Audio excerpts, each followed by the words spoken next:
What is up, guys? Welcome back to the channel and welcome back to another episode of Bleeding BnG. We have an emergency pod for you today because our commanders were movers and shakers on the trade front today. But to give you a timestamp, as I do for all of my episodes, today is Thursday, August the 22nd, and we're recording this at about 7 p.m. And the Washington Commanders are about 8 hours removed from making one of the biggest trade splashes of the offseason, along with another move as well. But before we get into this video, you already know what I'm going to say. Be sure to comment, be sure to like, and be sure to subscribe, because I can't do it without you guys. On the road to 2,000 subscribers, and it's football season. You see, we're pushing out the content daily, and we're giving you the most raw, uncut, and unfiltered analysis on the Washington Commanders. So why wouldn't you hit that subscribe button? Without further ado, though, let's get into this episode. So I hate to be the guy. I hate to be that guy to say, I told you so. No, I don't. Told y'all niggas. Y'all thought I was playing, but I told y'all. But I was the first person in the Washington community to put it out there that Jahan Dotson's, roster position, roster security might be in question. I never thought that he was going to get cut, but I did think that the ultimate outcome that came today was a possibility. And that happened today with my belief coming into fruition with our Washington Commanders trading Jahan Dotson to the division rival Philadelphia Eagles, along with a 5th round pick, with us getting a 3rd and two 7th round picks in return. The 3rd is the most favorable of the 2 picks that the Eagles have between them and the Miami Dolphins, and the 2 7th round picks are the 2 least favorable of the 4 that the Eagles have. So it's a lot to decipher through. But I mean, this is a lot to do with Jahan Dotson, if we just being 100% honest. This is a lot to do with Jahan Dotson and the fact that he just simply wasn't a fit for whatever Dan Quinn and Cliff Kingsbury are wanting to do with this offense and wanting to do with this team. And I start trying to let you guys see the light a couple of weeks ago. Because your alarm should have went off, unless you're wearing those burgundy intended lenses that I be calling y'all out on. Your alarm should have rang off when he was playing in the 3rd quarter of the first preseason game, catching passes from Jeff Driscoll. And I told y'all then that we should be having a conversation about Jahan Dotson.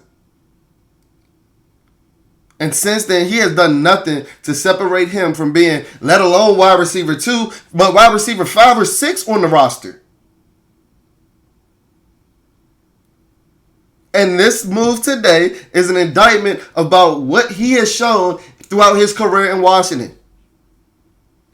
Like I said in my last episode, Jahan Dotson has a hive. Jahan Dotson has a stand, and has stands. He has a stand club. He has guys that got profile pictures of Jahan Dotson talking about Hall of Fame for Jahan Dotson. I know they're in shambles right now. Because they were ready to come to my porch with pitchforks when I just put out the feeling that Olamide Zaccheaus might end up being wide receiver 2 on this roster. Now, I know that really might end up being De'Ami Brown, but I just don't have too much faith in a guy whose 3 career seasons he has 12, 5, and 12 receptions. So it looks like Bleeding BnG might be right in Olamide Zaccheaus ending up being our wide receiver 2 for the 2024 season. And guess what? I don't want to be right about that. That is not a flex by any means.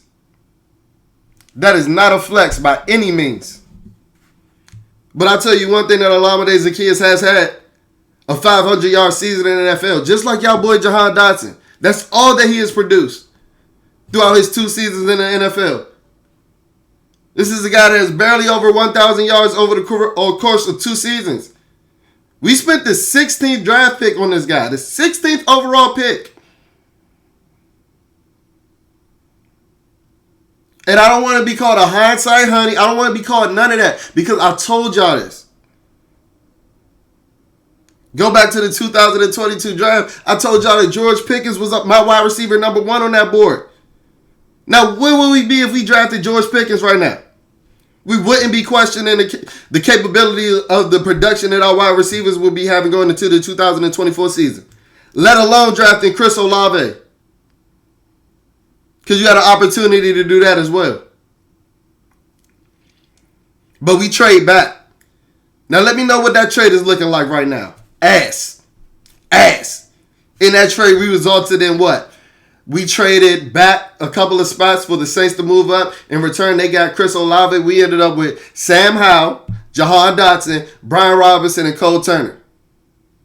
Brian Robinson is the only productive player that's worthwhile that we still have on the roster throughout that trade. Sam Howell's a Seahawk, Jahan Dotson is an Eagle, and Cole Turner's fighting for his fucking life on the roster bubble.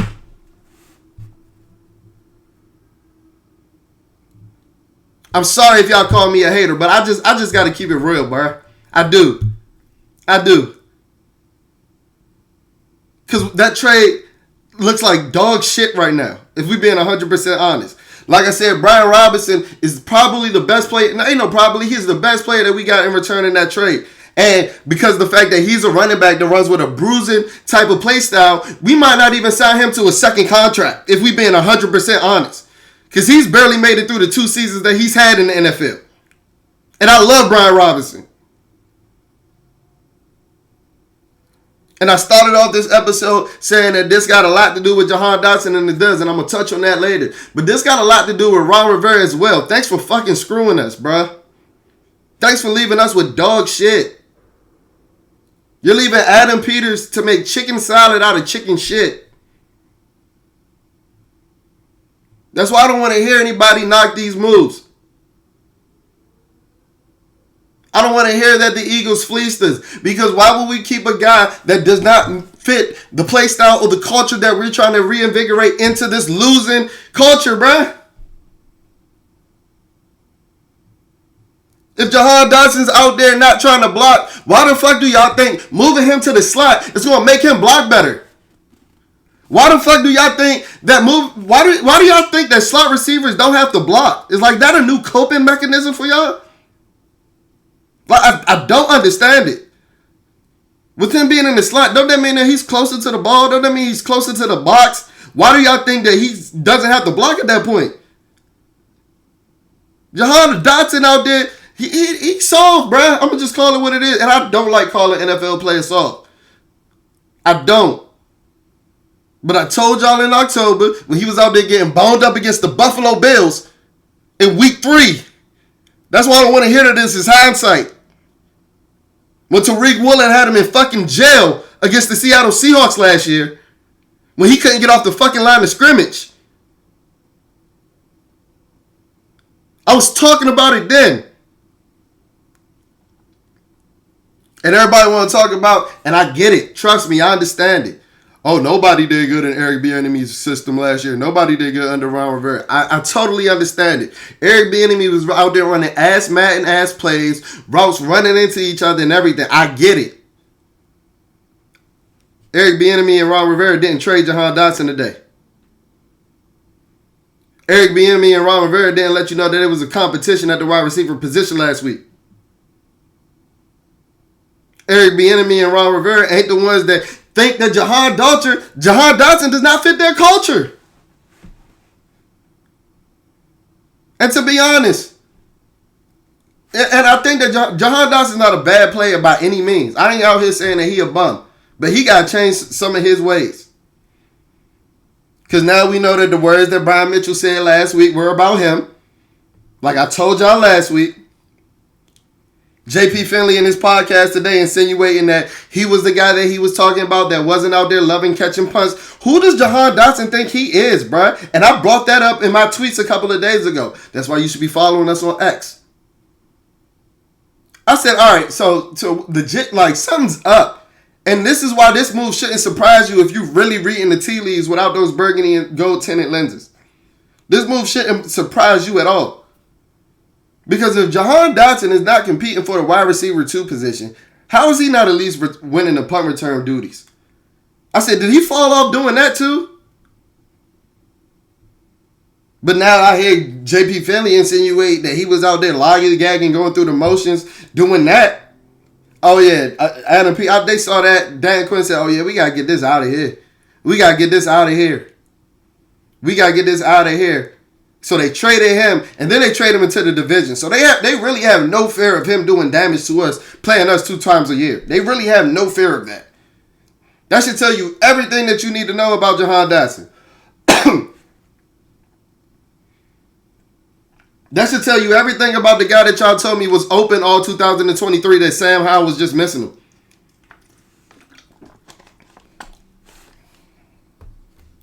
That the new regime came in, they watched that 2023 Jahan Dotson tape. They watched Jahan Dotson in training camp in 2024. They watched him miss blocks in the 2 preseason games that he had. They watched him have the 1 incompletion that Jaden Daniels had last week against the Miami Dolphins outside of throwing the ball out of bounds. And they said that this dude ain't it. This nigga ain't it. This nigga ain't it.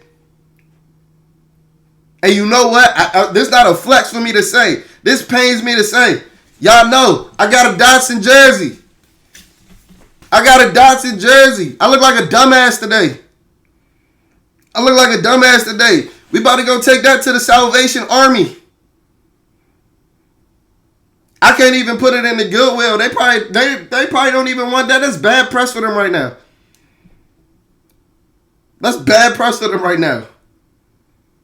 Having a Jahan Dotson jersey up on the shelves.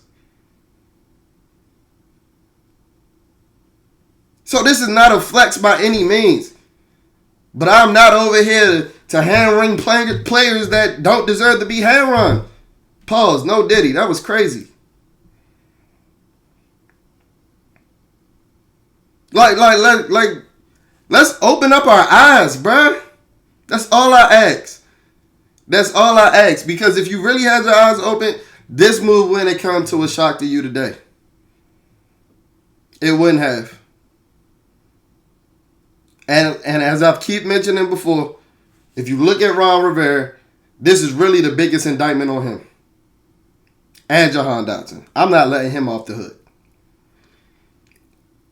Because in Adam Peters, when he got introduced, his introductory press conference, David Aldridge asked him about his opinion on the roster, and he took about a 3-minute pause. Now, I'm exaggerating, but not really. And that should have told you everything that you should have known about his opinion on this roster. Because what did he do in free agency? He come in and bring in 22 dudes to overturn the roster.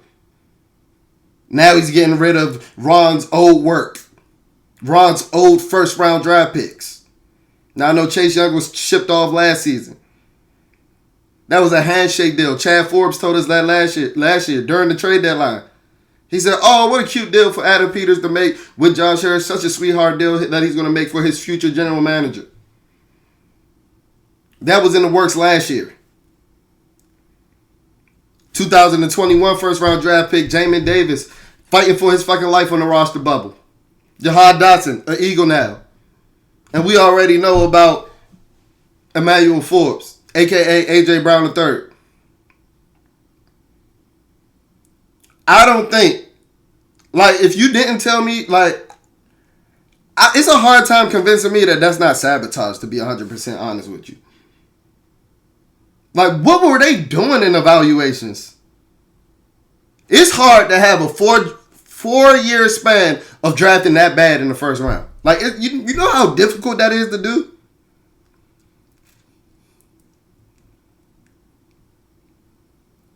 But now, looking ahead to the future, this shows me that they might have higher hopes on Luke McCaffrey than I might have let on.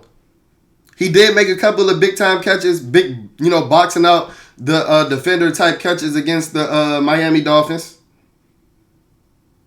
I think that he's still a developmental piece at the wide receiver position, but I think that this might have the biggest benefit to Olamide Zaccheaus because I think he might be the starter in the slot at this point.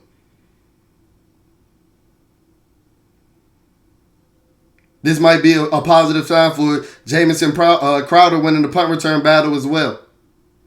Because I told you they were going to have to make some room for somebody in that wide receiver room.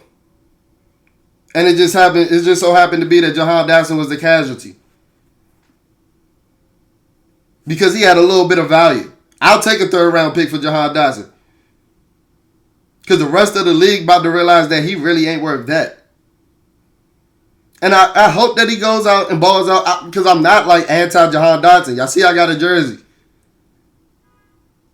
But I think it's the people that stand him that make me want to be anti-Jahan Dotson. Because I refuse to stand for somebody that is underperforming. I can't do it. I can't. Now, this leads me to ask, what is the new plan at wide receiver? Now, this is the one thing that I will say about Adam Peters, because while I do have faith in Adam Peters, and I'm not knocking his move, not questioning his move by any means, if you knew that Jahan Dotson wasn't that guy, like I said, you took that long pause in your introductory press conference. Why haven't we taken harder swings at Brandon Ayuk? This been a talking point for a couple of weeks. Shit, if you believe Twitter, if you believe my man Riley over there on Twitter, Brandon Ayuk been traded to the Steelers for about 2 weeks. So, like, what's the plan at wide receiver now? That's why I said I'm not flexing this move by any means, because De'Ami Brown is our wide receiver too at this point. And I'm hoping for a breakout season by any means. He's had a strong preseason, but De'Ami Brown has had strong preseasons before. He's had strong off seasons before. I just talked about De'Ami Brown's potential breakout season on my man Rio Robinson's channel. Go ahead and check that out. But I remember 2021 in Richmond when De'Ami Brown was making Kendall Fuller do a spin-a-roni like Booker T at the line of scrimmage. Like, he looked like him. He looked like an elite type prospect. He looked like somebody that was going to produce. Not somebody that was going to have 500 yards for his first 3 years. So me having De'Ami Brown as a wide receiver too is not a flex. That's why I'm letting y'all know this has everything to do with Jahan Dotson. He wasn't physical enough. He's not a burner, and he's not big enough to play on the boundary to get off of press coverage. That type of receiver is not going to be ideal in a Cliff Kingsbury system. I know when he was drafted, Chris Cooley said that he was Deshaun Jackson. I don't know where that shit came from. I don't know where that came from. Deshaun Jackson run 4.3, 4.2 on a good day. I ain't seen Jahan Dotson touch them numbers since Penn State was lying on him. We know they be jazzing those numbers over there at Penn State. But I'm excited. I'm excited to see what we might have planned for a receiver. I don't think that we're going to make a splash move, to be 100% honest with you. We might not make a move because I told y'all before, I think we're going to be running the ball a lot this season. A la 2012. Yeah, that was a magical year for RG3, but he barely threw for over 3,000 yards. Alfred Morris was toting that thing. And I think that this season, while I know we're trying to get away from it, I know we're trying to get it as far removed from 2012 as possible. This season is going to mirror 2012 so eerie that it's going to get scary. I don't think that Jaden's going to get injured, and I'm not trying to put that bad juju or that bad voodoo on him. But in 2012, our wide receiver 2 was Josh Morgan, who was never a wide receiver 2 at any other stop in the NFL. But he was good in run blocking, and in 2024, our wide receiver 2 right now is about at Josh Morgan status. And that might be an insult to Josh Morgan if I'm being 100% honest. Y'all know the Commanders be calling him a legend whenever he come back. So, I mean, yeah, those are my thoughts on the trade. Like I said, I hate to be the guy to say that I told you so, but if you were reading the tea leaves today, shouldn't have surprised you by any means. Like I said, Jahan Dotson is cool. I do start to think that he started to smell his stuff a little too much. You can just tell in interviews with his mannerism and even in his mic'd up. I know I had some people attacking me today because I said that he had a mic'd up drop. He had a mic'd up drop on the Commanders channel last night. So it's interesting to see the moves today. It seems almost as if they were like letting us know something in advance. But he's over there in practice, knowing that he's fighting for his security on the roster, knowing that he's fighting for his spot on the depth chart. He's out there with Emmanuel Forbes, who should be doing the fucking same, talking about his drip in practice. And I got dudes talking about something, oh man, now, see, I hate takes like this. This is what people do all the time. Yeah, I get that. But when do you see somebody that's supposed to be fighting on the roster bubble doing that? He should be more worried about the reps that he's getting in practice, right or wrong. Like, you can't debate that point, so don't even try.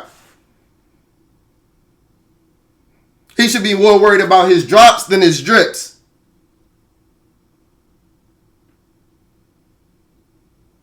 But it seems like he might have had his priorities messed up. You talk about him going through the motions. Brian Mitchell said it last week, going through the motion in practice. That's not the type of guy that you want to, if you're trying to turn this culture 180. We can leave that in the past, and we can leave that, and we can send that to the Philadelphia Eagles. So I hope that he has a fruitful career. But I know that Mikey Sainristil will be strapping that ass up 2 times a year like he was doing in practice. Go looking at Mike Duck. Told Jahan, yeah, I was right here on that screen, bro. You really ain't go nowhere. And Jahan didn't go nowhere. He was clamping Jahan and his mic'd up too, low key, if you want to keep it 100% a stat. But yeah, the Commanders also made a move this morning before the Jahan Dotson news. Traded for a kicker with the 7th round pick, kicker K. York. This is a guy that was drafted with the 4th round pick a couple of years ago, but he struggled since being brought into the league. But he was a stud in college, has a big leg. I know the Browns. He had a lot of misses in his rookie year with the Browns, but I remember they were sending him out for like 62, 63, 64-yard field goals, and he kept missing them. But just the simple fact that, you know, they thought that he was capable of making the kick showed that he has a little bit of juice. They cut Riley Patterson, whose leg was about as strong as mine. So, yeah, the kicking saga continues, and that's just the shitty spot that Brandon McManus left us in because he wanted to wild out on a plane back from London. So, yeah, that'll do it for this episode of Bleeding BnG, man. I hate to toot my own horn, but toot. And that's all the more reason that you should be following us on Instagram and social media and X. Our Instagram is at BleedingBNG, BLEEDING, BNG. Our X page is at BleedingBNG, BLEEDIN, BNG. So there's only one G in our X handle. Please leave a rating. Please leave a review on audio-only platforms such as Spotify or Apple Podcasts. That's the only way that we're going to finesse these algorithms so that when you're searching for the Washington Commanders, Bleeding BnG is the #1 content hub that pops up in that search bar so you can get the most raw, uncut, and unfiltered analysis on your Washington Commanders. And you can hear about the news going with the Washington Commanders first because they told you I'll be out there before some of the big accounts that y'all following and giving money to. So put that money in